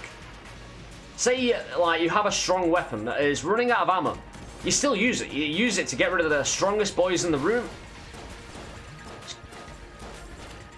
Get rid of the strongest boys in the room. The problem is in the 5th floor, they keep on spawning. And then just pull out your regular pistol. If you've got 1 or 2 enemies in the room, just finish them off with your regular pistol. That'll help you conserve ammo. Hopefully you'll get an ammo drop soon. And that's all you can really do.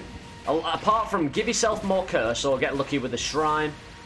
Get lucky with a secret room. But you don't want to rely too much on luck.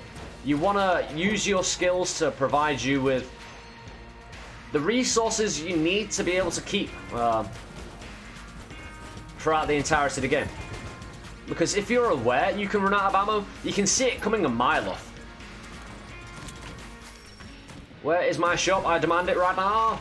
Yeah, we got cheese boots, so gaps don't... Again, we got 3 or 4 seconds to hover over a gap.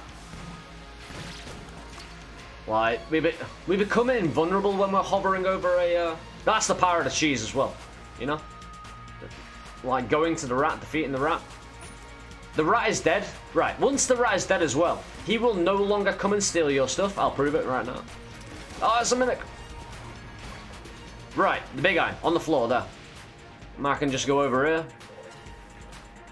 Actually, I'll just leave it until the dragon, just to prove the point. He won't steal it. I know he won't. If he does, I will buy you all beers and various things. Let me know what you want. Get in the comments below. What would you want if I was to give you anything? Don't keep it fresh. Don't get lewd there, mate. That'd be appreciated. But again, the beauty of this game is its brutality. Even experienced players have times where you just get annihilated. And again, it can be down to complacency, but it can also just be down to the variability of this game. The game has a lot of variance. As I was saying at the start, the amount of bullets that can be thrown at you is ridiculous. And the amount of different patterns that can be thrown at you is ridiculous. It's intense. But right, I'm actually going to go with Hyperlight Blaster. It's a great weapon. Very solid weapon. We can now pick up our Big Iron. The problem with me not completing the rest of this floor for time's sake. You see NPC room? Nice little secret room. Little bomber. Right, little bombers, if you shoot off the wall. Shoot off the wall. Right, if I shot off the wall and hit, I need to hit around here with the bomb. Right, readjustment. Specialist me. Yeah, that would have done it probably. If I bounced off the wall onto the secret crack room. The secret crack room. Sounds like my bedroom. It will reveal a secret room. So you want to keep a little bomber on hand at all times if you're able. If not, then go about your business. But again, we don't need one more item or gun. I know it's a little bit cheeky. But the dragon fight, based off intimidation as well. His attack patterns are actually quite easy to get away with. The point about this fight, knowing where to be at the right times. For this, be at the bottom. Just play it like a 2D game. Remove the element where you need to move up and down. Just move side to side, you know? And it turns into a bit of a game. Oh, what was that old game that you're defending a small base and aliens? Asteroids. No. Space Invaders. That's the one. Turn it into Space Invaders. It's a lot easier. Right. The knives, I can use one blank to completely nullify. You see my movement's not that wild. Stuff like this, though, he will follow you. And you just want to make... You always want to try and be on one end so you can move to the other end if you need to. Like, say I'm around this end. Say he starts doing that breathing attack at me. Or this end, I can just stay here now and in a corner. I'm going to fight this guy a little while. You can just dodge roll, back up dodge roll into the wall like I'm doing that.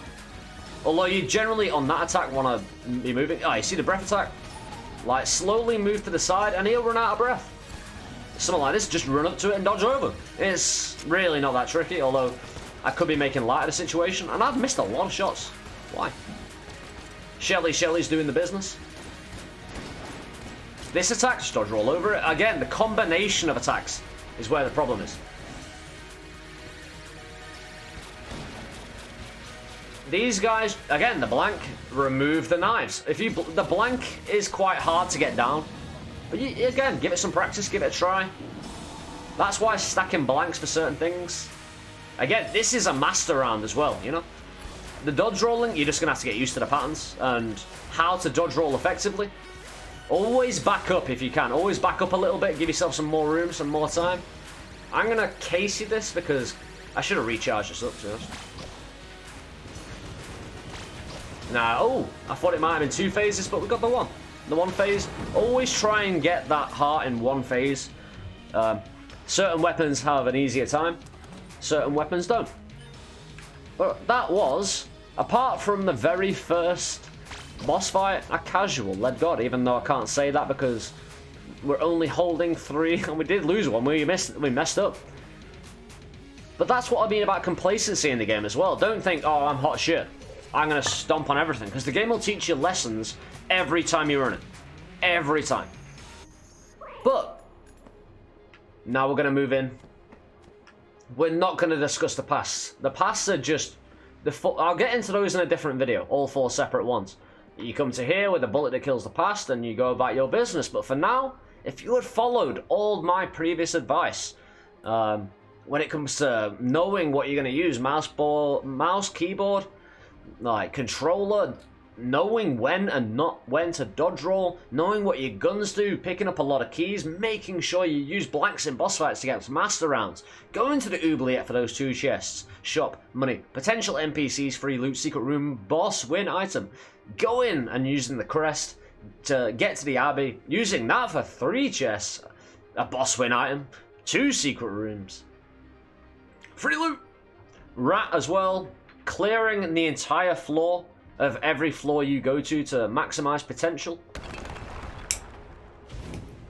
Even if you're just killing enemies for money, that is valuable enough. But if you have done all that and you have become consistent, hell should be a hell of a lot easier. Because you'll have a loadout that is capable of squashing these folk. Have I got pistol machine? No, I do not. We could boxing glove them just for a bit of comedy effect. Plan. Wasn't really.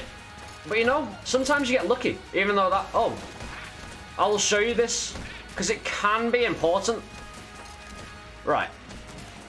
If you have listened to everything I said, you may not be suffering ammo conservation issues. You may still be. But this is an evil gun muncher. It takes either one or all of your weapons to give you an undetermined, generally a good weapon back. But say you're struggling and you've run out of ammo with all your guns, feed it, hopefully you'll get a weapon back.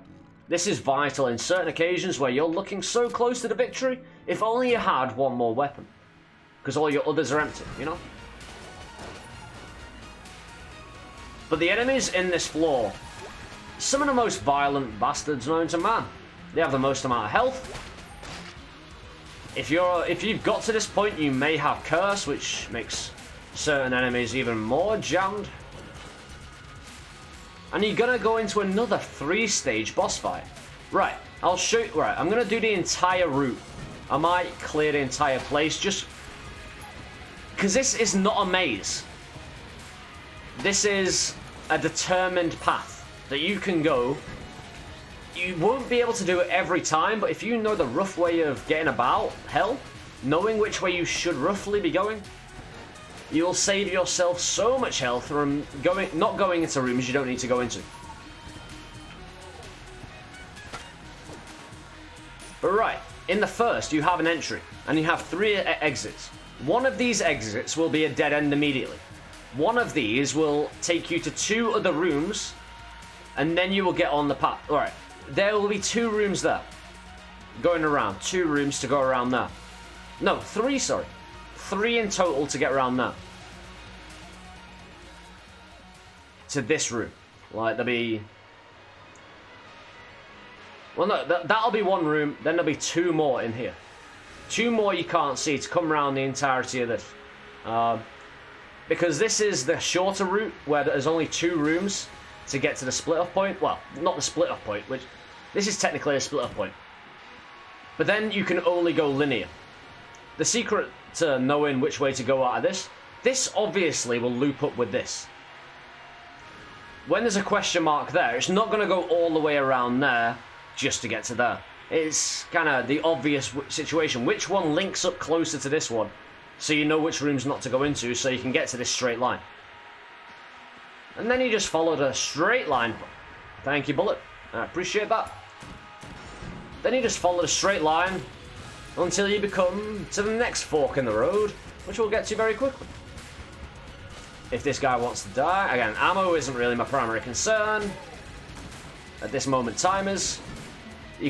This is one of the hardest rooms in the entire game. I'm not even exaggerating.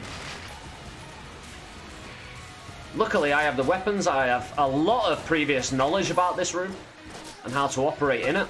But this will shred so many people apart when you first find it. It's a multi-phase room with highly interesting enemies in it. But right. You come to another fork in the road. The normal thing to do, one of these loops, the middle one will always connect with this one on the side or this other one on the side. Generally, the rule of thumb, go for the longest corridor. I think I might still go around. Again, it's not a foolproof plan. But me and Shelly, bringing in the beams. Teaching them the lesson of beam work. But we could still be going the wrong way here, and I think we may be. Although we'll give it the old chance. Well, I don't know. Maybe we are, maybe we aren't. You see I'm not using my actives much? You should be using your actives a hell of a lot more. Every time you go into a room,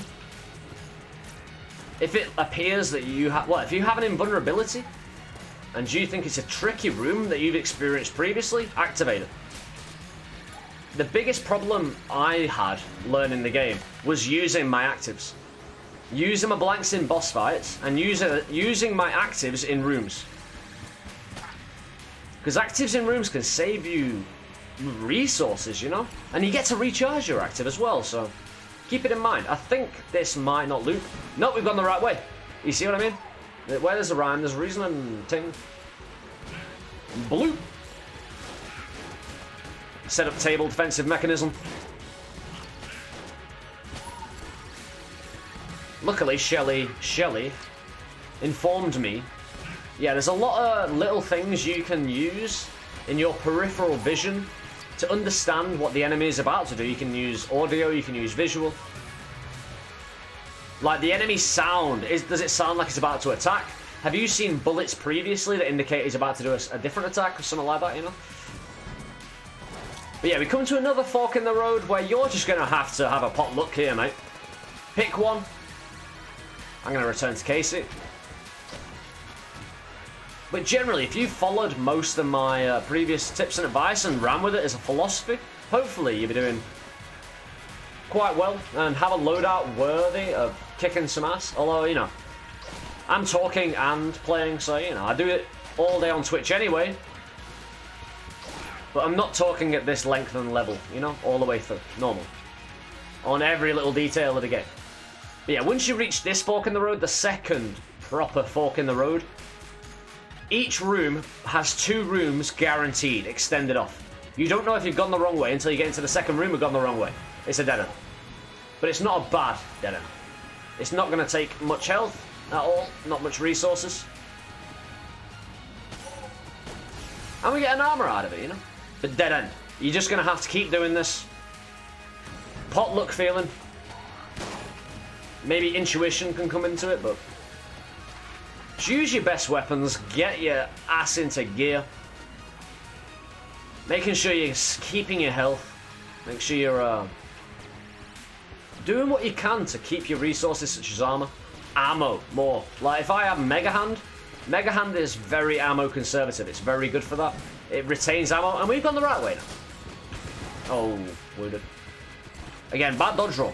Always try and move out of the way. That was my problem there. I should have moved instead.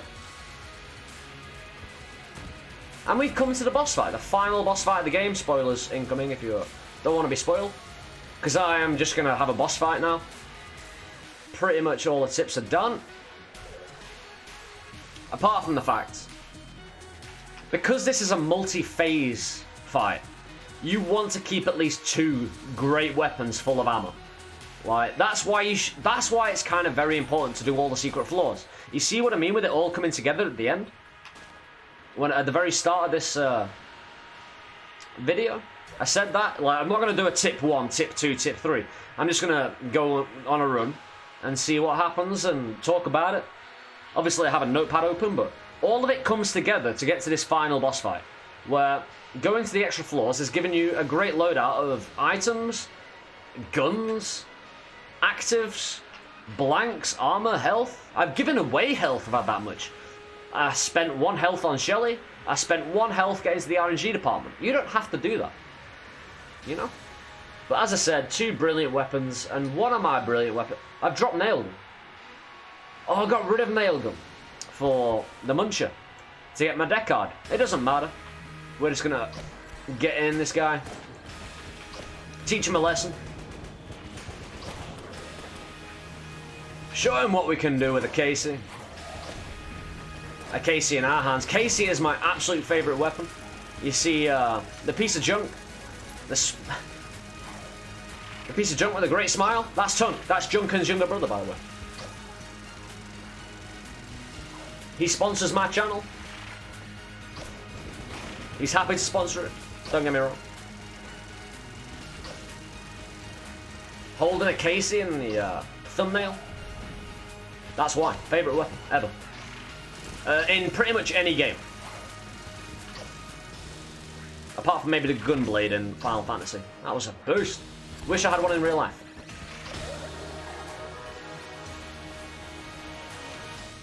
But pat on the old doggy. Shelly's done a wonderful job. Turtles have done an amazing job. Me and a Casey though can't be stopped. Never stop. Won't stop.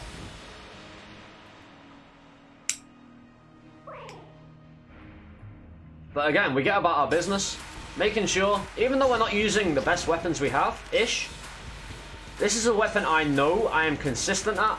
Knowing what you're good at and knowing what you're bad at is vital as well. Knowing, say you have limited health, limited armor, limited blanks, knowing the best outcome for you, knowing what weapons can help you have a good boss fight, vital. You see the movement with the Casey, I'm so used to it now, that even though it's kind of erratic movement, back and forth, I'm so used to it that it's just, not second nature, but it's close.